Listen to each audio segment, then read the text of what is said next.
Okay, we're going to talk about the chakras now. I've made videos before about the chakras because we're upside down, but I've learned a lot since then.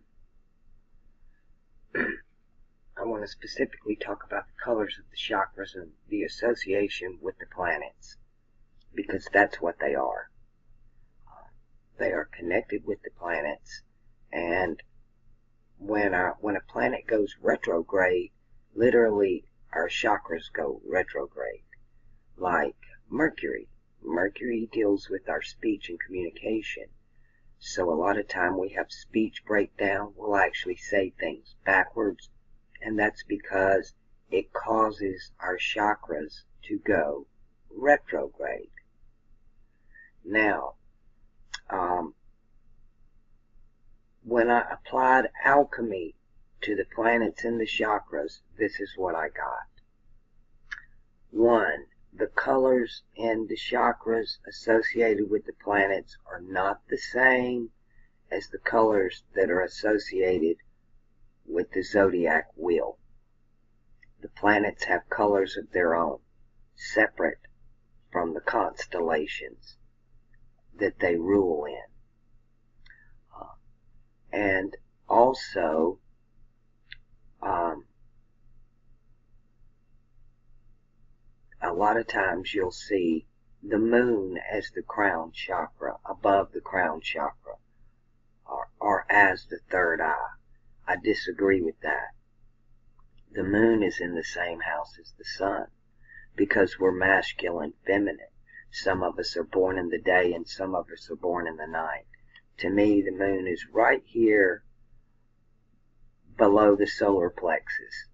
It's connected to the navel, and I get that from the Bible, because it talks about when the silver cord parts, that we're tethered here, literally, by the moon, who rules water. And it's associated with fertility and the womb of the woman. So you have this tug, this gut feeling, that's your solar plexus. But with a woman, especially, more so, we're more connected to the moon.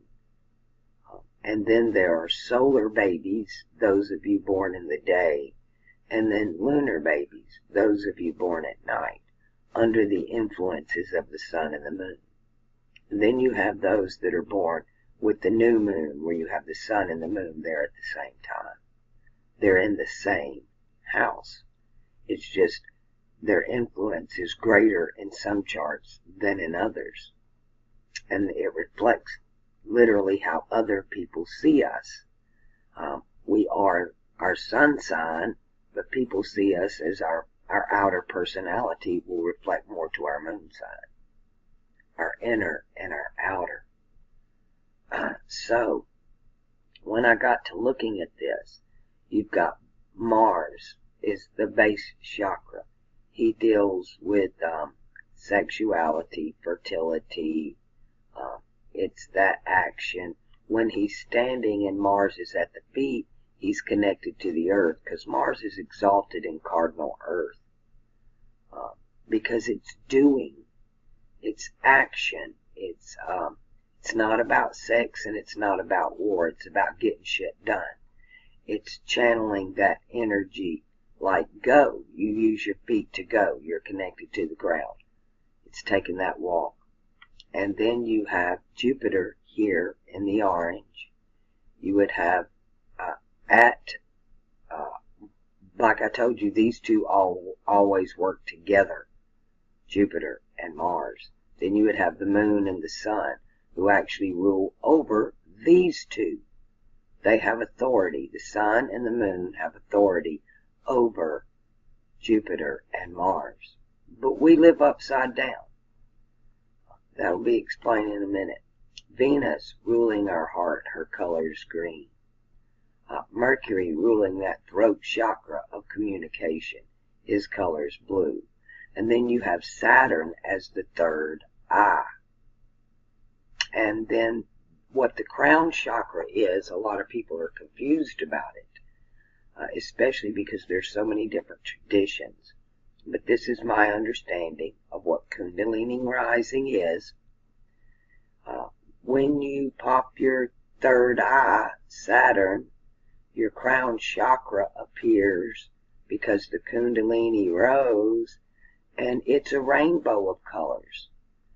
All of these come to the top.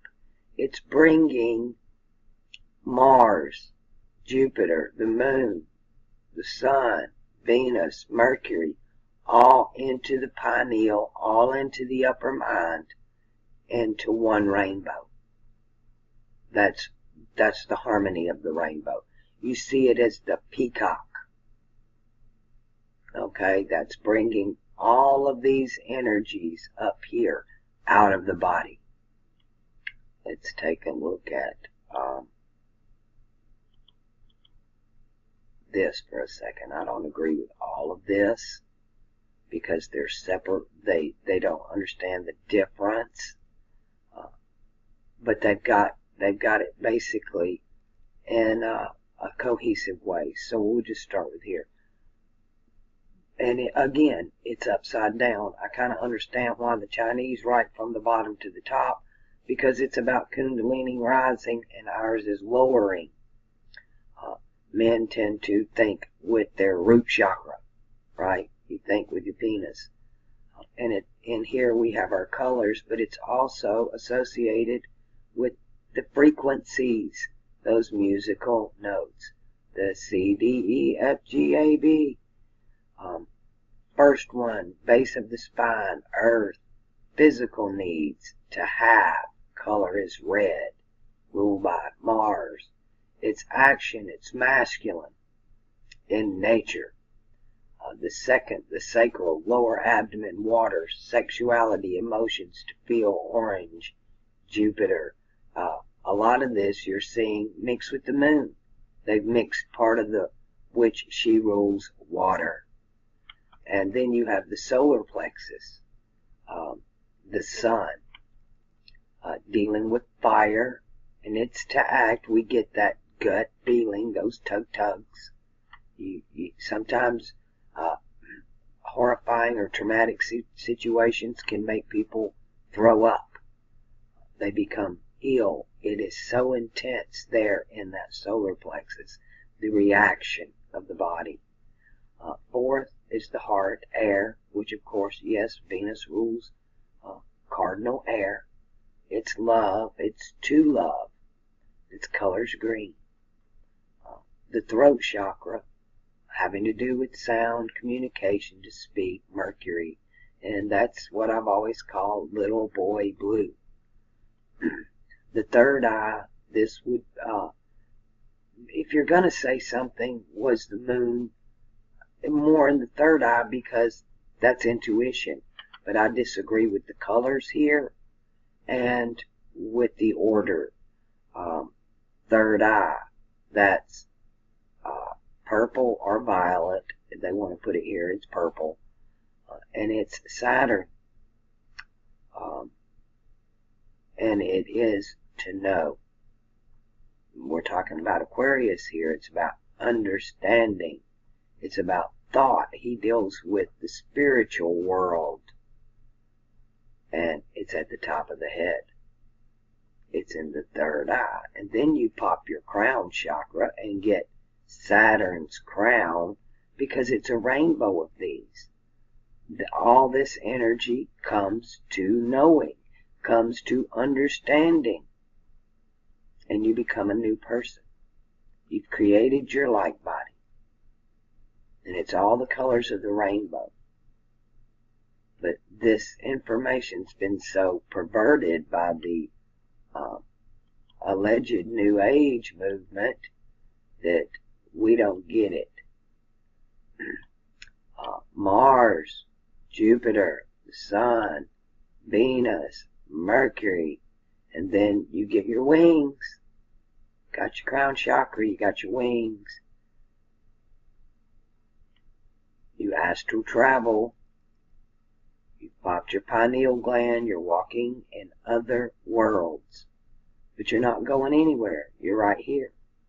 And the book of Revelations, John said, I don't know if I was in the body or out of the body.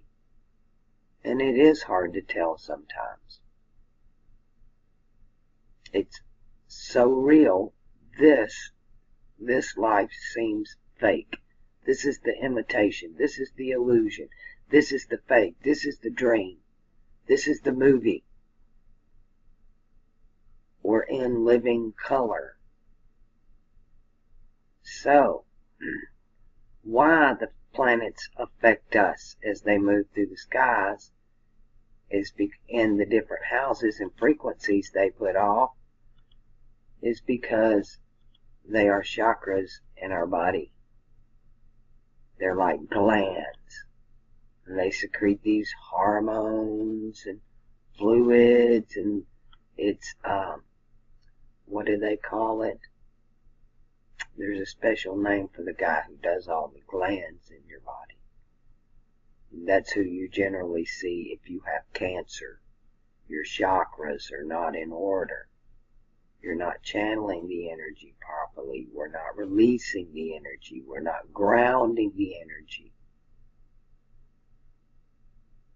And these represents the planets. Now here's what's going to go down. Because I've been seeing this for a long time. I had a talk with Bill Donahue years ago, because it was my understanding that our solar system is having a Kundalini event, and it started in the outer planets. It's coming from, this frequency is coming from outside the solar system. I now understand that frequency is Aquarius, and particularly the star Thalum. This frequency is coming from there. And this frequency, or this tone from heaven, remember, you got to get the sword from the stone, you have to pull the words from the tones. So the stone that fell from heaven is the tone that comes from heaven. And that's the star Thalum. And it's changing everything. It's starting in the outer system. Just like Pluto's starting in that subconscious mind. And it's all going to manifest in 2020. And that Kundalini is rising. All the planets are changing. We are changing. The wicked are becoming more wicked. And then there are those who are being purified. And it all has to do with this. When the planets go retrograde, your chakras go retrograde. When the moon eclipses the sun, see, the moon's got to be here because of eclipses. When transits happen, all these frequencies, they play a song. It's called the Song of the Spheres. And they blend them together, and they make heavenly music. I'm not musically inclined, but I understand it. I love good music, but there's not very much of that anymore, especially in the harmonics they are delivering them to us. If anything on this planet is making us sick, it is sound. They're using mercury, mutable earth. That was forbidden. That's what brought down the statue of Nebuchadnezzar. He had a golden head. He had arms of silver. He had the torso of brass. And he had the legs of iron. But he mixed the magic with mutable earth in the feet. That's where we are right now. And it's about sound. We've talked before about the most dangerous thing to humanity is not nuclear war. It's not catastrophism, or catastrophe. It's not an asteroid from outer space. It's not aliens. It's not even religion. It's not even money. The greatest danger on this planet is noise pollution, because frequencies alter Do you understand what a standing wave is? And how you can just make it go null? Well, what's coming from outside is changing all of the planets. It's changing us. And our solar system is having a Kundalini event. And its own third eye will open. This is how serious this age about Saturn is. This is when we all become telepathic again. We don't have to talk anymore. Mutable Earth, don't need it. We feel it. We can exchange it empathically more than telepathically. It's empathically. You feel what the other person feels. You feel the frequencies coming off of them. And they emanate in your body and you experience it. Surely by thought. This is where we're going. It's more than we could have imagined. While the media and the rest of the world are speaking doom and gloom. And for many it will be. But it doesn't have to be. That's the good news. Because it's going to happen to everybody naturally. Because of the frequencies coming from Aquarius, at some point everybody's going to pop their pineal gland. And it's going to freak a lot of people out, and their paradigms are going to come down, and they're mentally going to shut down. Because it's a reality they don't know how to deal with. It's going to be so traumatic. Why are we going through all this trauma? Because a lot of times, that's what it takes. You got to tear down this old world before we can inherit the new one. Don't let them steal your inheritance. Don't sell your birthright. Don't give it away for a bowl of porridge or goat soup. And, well, that's what I have to say about the chakras. Sure, I'm going to get a lot of feedback on that one. But it is what it is. This is the way I see it. It works with the alchemy. So, reach for the rainbow.